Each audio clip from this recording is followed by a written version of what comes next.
आताच्या घडीची एक मोठी बातमी आहे। पंढरपुरात 24 तासांची संचारबंदी जाहीर करण्यात आली आहे। या काळात एकाही भक्ताला शहरात प्रवेश दिला जाणार नाही। वाढत्या कोरोना रुग्णांच्या पार्श्वभूमीवर हा निर्णय घेण्यात आलाय। त्यामुळे यंदा पंढरपुरातली माघी यात्रा भक्तांविना साजरी केली जाणार आहे।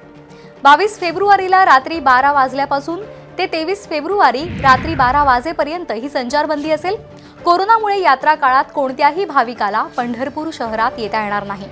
ही संचारबंदी पंढरपूर शहरासह परिसरातल्या 10 गावांमध्ये असणार आहे। सोलापूर पोलीस अधीक्षक तेजस्वी सातपुते यांनी याविषयीची ही माहिती दिली आहे।